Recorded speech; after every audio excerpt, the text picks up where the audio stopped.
আসসালামু আলাইকুম। এটিএন বাংলা গ্রামগঞ্জের খবরে সবাইকে স্বাগত জানাচ্ছি তনুজা দাস। শুরুতেই জানিয়ে দেব সংবাদ শিরোনাম। যৌথ বাহিনীর 3 ঘণ্টার রুদ্ধশ্বাস অভিযানে কেরানীগঞ্জের রূপালী ব্যাংকের জিম্মিরা মুক্ত। ডাকাতদের আত্মসমর্পণ, 3টি দেশীয় অস্ত্র উদ্ধার, অক্ষত পথ। সরকারের নির্দেশে টঙ্গীর ইস্তেমা মাঠ ছেড়েছে সাতপন্থীরা। ময়দান জুড়ে কয়েক স্তরের নিরাপত্তা, খুলে দেওয়া হল কামারপাড়া স্টেশন রোড, যান চলাচল স্বাভাবিক। এবং নাটোরে ড্রাগন ফলের আকার বাড়াতে বিষাক্ত রাসায়নিক ব্যবহার, হুমকির মুখে জনস্বাস্থ্য, মানবদেহে মারাত্মক ক্ষতির আশঙ্কা বিশেষজ্ঞদের।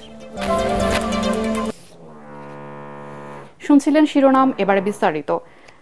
3 ঘণ্টার শ্বাসরুদ্ধকর অভিযানে মুক্তি পেয়েছেন ঢাকার কেরানীগঞ্জের রূপালী ব্যাংক জিঞ্জিরা শাখার জিম্মিরা। যৌথ বাহিনীর এই অভিযানে আত্মসমর্পণ করে 3 জন ডাকাত। এ সময় জিম্মি সবাইকে উদ্ধার করা হয়। ডাকাতদের কাছ থেকে জব্দ করা হয় 3টি অস্ত্র। তবে ডাকাতরা ব্যাংকের ভল্ট ভাঙতে পারেনি। এর আগে ঢাকার দক্ষিণ কেরানীগঞ্জে রূপালী ব্যাংকের জিঞ্জিরা শাখায় ঢুকে গ্রাহক ও কর্মকর্তাদের জিম্মি করে রাখে ডাকাত দল। স্থানীয়রা জানিয়েছেন, ডাকাত দল দ্বিতীয় তলার ওই শাখায় দুপুরে প্রবেশ করে। ভেতরে তাদের হট্টগোল শুনে নিচতলার মূল প্রবেশদ্বার বন্ধ করে দেন স্থানীয় দোকানিরা। খবর পেয়ে পুলিশ, র্যাব ও সেনাবাহিনীর সদস্যরা ঘটনাস্থলে এসে পুরো এলাকা ঘিরে ফেলে। এরপর ব্যাংকের ভেতরে থাকা ডাকাতদের সাথে মাইকিং করে আত্মসমর্পণের আহ্বান করা হয়।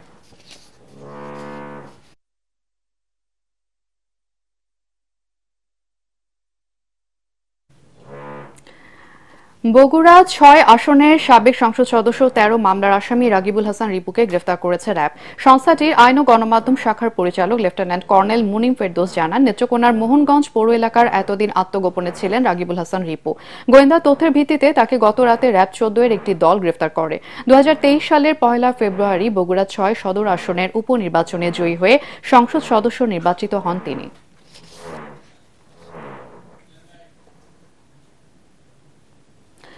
সরকারের নির্দেশনা মেনে টঙ্গীর ইস্তেমা মাঠ ছেড়েছে মাওলানা সাদের অনুসারীরা। অবকাঠামো এবং মাল সামানা রক্ষণাবেক্ষণের জন্য শুধুমাত্র জুবাইরপন্থী 5 শতাধিক সাথী অবস্থান করছেন ময়দানে। এদিকে কাল থেকে বন্ধ থাকা টঙ্গীর কামারপাড়া স্টেশন রোড বেলা 11টা নাগাদ যান চলাচলের জন্য খুলে দিয়েছে আইনশৃঙ্খলা বাহিনী। পুলিশ জানায়, গতকাল তাবলিগের দুপক্ষের সংঘর্ষের হতাহতের ঘটনায় এখনো পর্যন্ত কোনো মামলা হয়নি। টঙ্গী থেকে ফিরে আরও জানাচ্ছেন মুশফিকুর রহমান। তাবলিগ জামাতের দুপক্ষের সংঘর্ষের পর সরকারের নির্দেশে বুধবার রাত 8টার মধ্যেই টঙ্গীর ইস্তেমা ময়দান ছাড়েন সাতপন্থী সহ সকল মুসল্লি। তবে অবকাঠামো রক্ষণাবেক্ষণের জন্য জুবাইরপন্থী 500 জনকে ময়দানে অবস্থানের অনুমতি দেওয়া হয়। আসলে আমরা এখানে কোনো মাঠ দখল করার কিছু নাই আমাদের। এখানে আমরা আসছি, আমাদের মালগুলা যেই করছে, ক্ষতি করছে, এই মালগুলাকে আমরা হেফাজত করার জন্য আসছি। উপদেষ্টা থেকে বলছে যে 500 লোক এসে আপনারা ওনাদের আর্মিদের কাছ থেকে বুঝে নেন। এদিকে সংঘর্ষের পর থেকে টঙ্গীর কামারপাড়া স্টেশন রোড এলাকায় যান চলাচল বন্ধ রাখেন আইন শৃঙ্খলা রক্ষাকারী বাহিনী। ফলে দুর্ভোগে পড়েন স্থানীয় ব্যবসায়ী ও কর্মজীবী মানুষ। আমরা সবসময় এই রাস্তা ব্যবহার করি বলতে আমি গাড়ির কাজ করি, এখানে যাইতেছি, মানে গাড়ি সামান আনা লাগে, এখন বলতেছে আবার যাওয়া যাবো না। আমাদের কমলের ব্যবসা, আমাদের দোকান বন্ধ, যাইতে পারি না, তার আটকা দিতেছে। তো এখন আমি যাচ্ছিলাম যে কোনো আমার ফ্যামিলির বাজার সদাই করার জন্য কাজের ক্ষেত্রে, তো এখন যাইতে পারতাছি না। পুলিশ জানায়, সংঘর্ষে হতাহতের ঘটনায় এখনো কোনো মামলা হয়নি। কেউ মামলা করতে চাইলে সর্বাত্মক সহযোগিতার কথাও জানান তারা।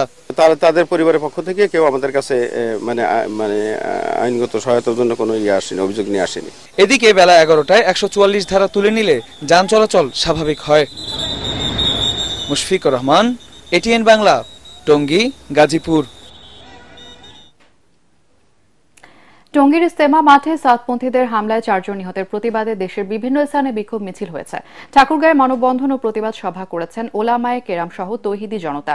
সকালে শহরের মার্কাজ মসজিদ থেকে বিক্ষোভ মিছিল বের করা হয়। মিছিলটি শহরের বিভিন্ন সড়ক ঘুরে সমবায় মার্কেট চত্বরে প্রতিবাদ সমাবেশ ও মানববন্ধন করেন তারা। লক্ষ্মীপুরে বিক্ষোভ মিছিল করেছেন ওলামা মাশায়েখ ও তৌহিদি জনতা। দুপুরে শহরের মার্কাজ মসজিদের সামনে থেকে মিছিলটি শুরু হয়ে শহরের বিভিন্ন সড়ক ঘুরে উত্তর তেমোহনী এলাকায় গিয়ে শেষ হয়। কিশোরগঞ্জের সর্বস্তরে তৌহিদি জনতার উদ্যোগে বিক্ষোভ মিছিল ও সমাবেশ অনুষ্ঠিত হয়। মিছিলটি ঐতিহাসিক শহীদি মসজিদ থেকে শুরু হয়ে শহরের বিভিন্ন সড়ক প্রদক্ষিণ করে জেলা মার্কাজ মসজিদে গিয়ে শেষ হয়। বিক্ষোভ মিছিল ও সমাবেশ শেষে সাতপন্থীদের দ্রুত গ্রেফতারের দাবিতে জেলা প্রশাসক ও পুলিশ সুপারের কাছে স্মারকলিপি দেওয়া হয়।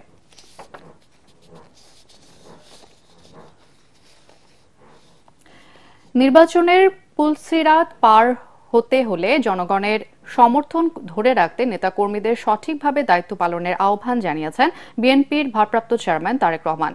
মানিকগঞ্জ, নরসিংদী ও মুন্সিগঞ্জ জেলা বিএনপির কর্মশালায় ভার্চুয়ালি যুক্ত হয়ে তিনি বলেন, দল ও দেশের বিরুদ্ধে ষড়যন্ত্র থেমে নেই, তাই সবাইকে সজাগ থাকতে হবে। তারেক রহমান বলেন, জনগণের স্বার্থ রক্ষা করতে হলে জনগণের সরকার প্রতিষ্ঠা করতে হবে। অনেক পরীক্ষার পর দেশ স্বৈরাচার মুক্ত হয়েছে। গণতন্ত্র প্রতিষ্ঠায় সামনে আরও পরীক্ষার জন্য নেতাকর্মীদের প্রস্তুত থাকার আহ্বান জানান তারেক রহমান। মানুষ বিএনপির দিকে তাকিয়ে আছে উল্লেখ করে নেতাকর্মীদের জনগণের প্রত্যাশা অনুযায়ী কাজ করার তাগিদ দেন তিনি। অতীতে আমরা যখন দায়িত্ব পেয়েছি, আমরা ভালো কাজ করার চেষ্টা করেছিও বহুলাংশে, তার প্রমাণ আছে। এবং এটিই প্রমাণ করে যে ভবিষ্যতে আমরা সুযোগ পেলে ইনশাল্লাহ আমরা এই 31 দফা পর্যায়ক্রমিকভাবে বাস্তবায়ন করব। এই 31 দফা কিন্তু শুধু বিএনপির কথা নয়। বিএনপি প্রথমে 27 দফা দিয়েছিল, পরবর্তীতে বাংলাদেশের যে রাজনৈতিক দলগুলো, যতগুলি রাজনৈতিক দল আমাদের সাথে যুগপৎ আন্দোলনের সংগ্রামে ছিলেন এই স্বৈরাচারকে বিদায় করার ক্ষেত্রে, পরবর্তীতে আমরা সবগুলো রাজনৈতিক দলের সাথে আলোচনা করেছি এবং তাদের কম বেশি সম্মিলিত একটি মতামতের প্রতিফলন হচ্ছে এই 31 দফা। যশোরে জামিয়া ইসলামিয়া মাদ্রাসার একটি ভিডিও নিয়ে তোলপাড় সামাজিক যোগাযোগ মাধ্যম। মাদ্রাসা কর্তৃপক্ষ বলছেন, গাঁজা ইস্যু নিয়ে মঞ্চস্থ একটি নাটিকার ফুটেজ জঙ্গি তৈরি কারখানা শিরোনামে ইন্টারনেটে ছড়িয়ে দিয়ে অপপ্রচার চালাচ্ছে একটি মহল। পুলিশ জানায়, মাদ্রাসার সুনাম নষ্ট করতে যারা গুজব ছড়াচ্ছে তাদের আইনের আওতায় আনা হবে। যশোর থেকে তামান্না ফারজানার রিপোর্ট, জানাচ্ছেন জাহিদুল আলম। নেট দুনিয়ায় ভাইরাল হওয়া এই ঘটনাটি যশোর সদর উপজেলার রামনগর ইউনিয়নের জামিয়া ইসলামিয়া মাদ্রাসার বার্ষিক অনুষ্ঠানের অংশ। বুধবার ডাক্তার ইলিশ নজরুল নামে একটি ফেসবুক আইডি থেকে ছড়িয়ে পড়ে ক্লিপটি, যার শিরোনাম ছিল দেশে জঙ্গির অবাধে চাষাবাদ। সেখান থেকে অনেকে ভিডিওটি নিজেদের টাইমলাইনে পোস্ট করে উল্লেখ করেন রাজারহাট রামনগরে জঙ্গিদের সমাবেশ। মাদ্রাসা কর্তৃপক্ষ বলছে, ফিলিস্তিনে মুসলিমদের বর্তমান অবস্থা ও মধ্যপ্রাচ্য পরিস্থিতি তুলে ধরা হয়েছে নাটিকার আকারে, তবে একটি পক্ষ উদ্দেশ্যমূলকভাবে অপপ্রচার চালাচ্ছে। এটা শুধুমাত্র মাদ্রাসার একটা সাধারণ একটা অনুষ্ঠান, যেখানে কিছু পোশাক তারা পরে ফিলিস্তিনি একটা বেশ তারা ধারণ করেছে।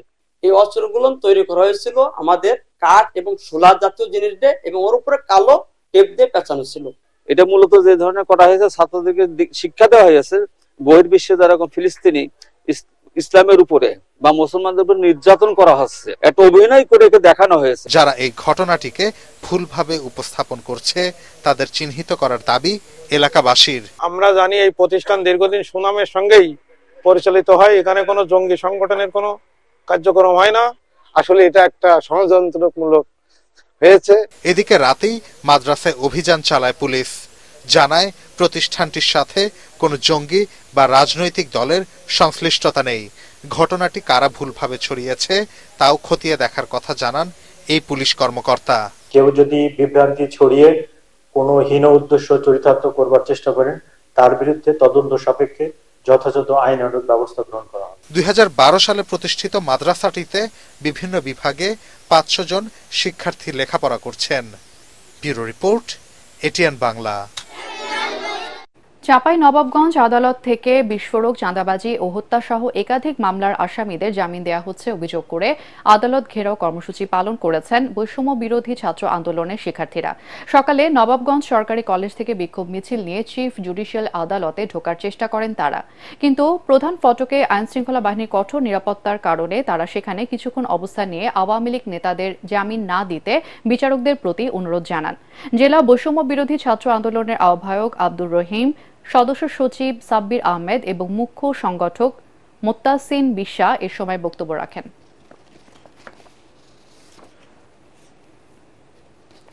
ড্রাগন ফলের আকার বাড়াতে ব্যবহার করা হচ্ছে বিষাক্ত রাসায়নিক। নাটোরের বিভিন্ন বাগানে প্রয়োগ করা হচ্ছে এই রাসায়নিক সার। চাষিদের অতি মুনাফার লোভে হুমকির মুখে পড়ছে জনস্বাস্থ্য। এসব ফল খেলে মানবদেহের মারাত্মক ক্ষতি হতে পারে বলে আশঙ্কা বিশেষজ্ঞদের। নাটোর থেকে জুলফিকার হায়দার জোসেফের রিপোর্ট, জানাচ্ছেন মিজান শাহজাহান।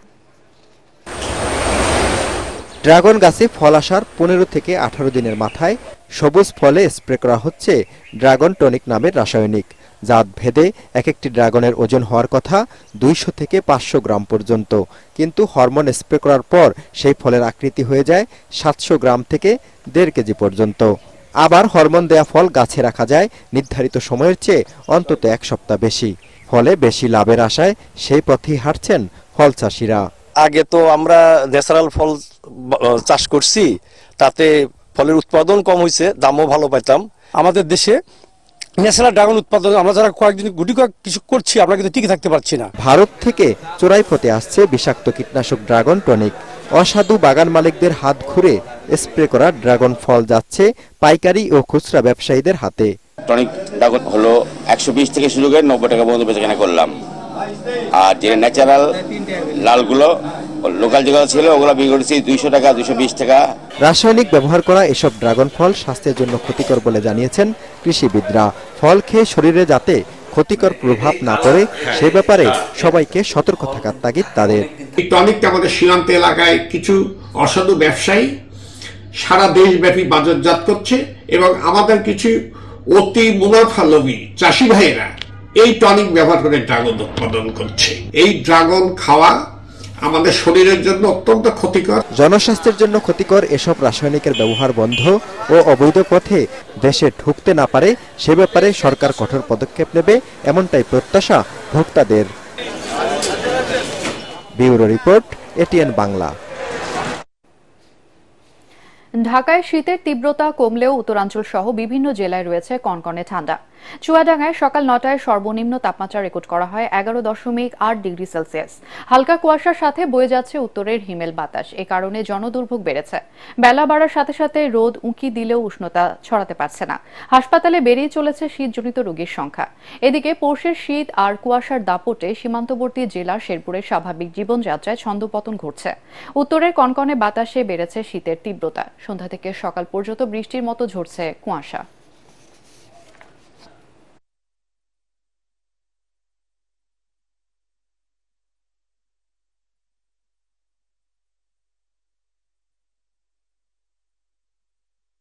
ব্রাহ্মণবাড়িয়ার বিজয়নগর থেকে 2 কোটি টাকারও বেশি মূল্যের ভারতীয় মোবাইল ফোনের ডিসপ্লে জব্দ করেছে border guard Bangladesh BGB.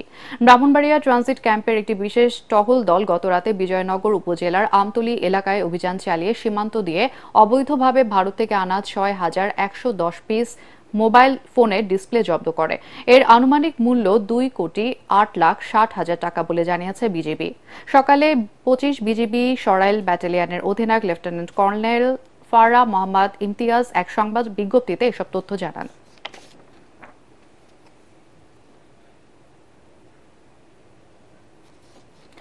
Rangpur BRTA অফিসে অভিযান চালিয়েছে দুর্নীতি দমন কমিশন দুদক। দুপুরে দুদকের রংপুর বিভাগের সহকারী পরিচালক হোসেন শরীফের নেতৃত্বে 5 সদস্যের একটি দল এই অভিযান চালায়। এ সময় ডিসি অফিসে নৈশ প্রহরী হাসানুর রহমান এবং দেলওয়ার হোসেন নামে 2 দালালকে হাতে নাতে আটক করা হয়। পরে নির্বাহী ম্যাজিস্ট্রেট মোহাম্মদ ঝন্টু আলী তাদেরকে 5,000 টাকা করে জরিমানা এবং অনাদায়ে 3 মাসের কারাদণ্ড দেন।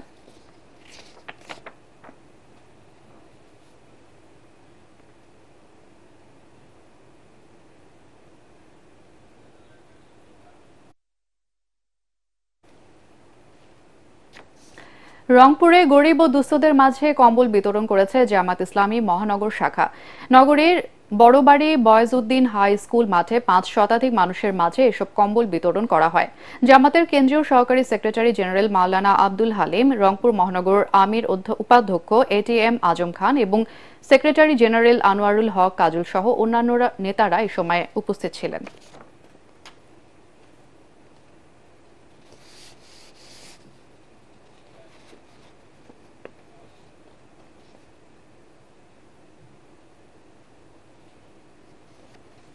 জয়পুরহাট গার্লস ক্যাডেট কলেজে শুরু হয়েছে 5 দিনব্যাপী 17তম আন্তঃহাউস বার্ষিক ক্রীড়া প্রতিযোগিতা।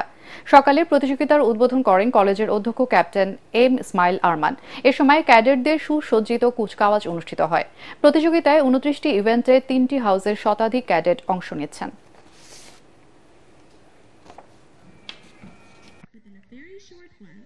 শেরপুরের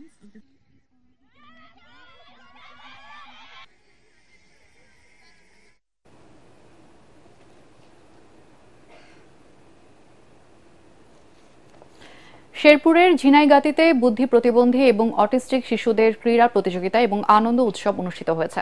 জেলা ক্রীড়া অফিসের প্রয়োজনে ঝিনাইগাতি উপজেলার প্রতাপনগর ডিএন বুদ্ধি প্রতিবন্ধী এবং অটিস্টিক বিদ্যালয় মাঠ চত্বরে এই ক্রীড়া প্রতিযোগিতা অনুষ্ঠিত হয়।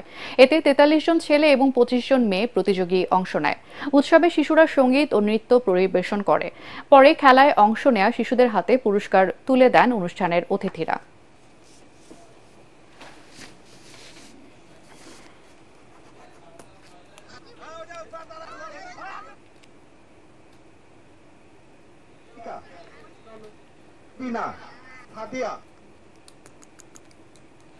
আর এই ছিল এখনকার সংবাদ। আমাদের এটিএন বাংলার সংবাদ ইউটিউবে দেখতে ব্রাউজ করুন youtube/ATN Bangla News।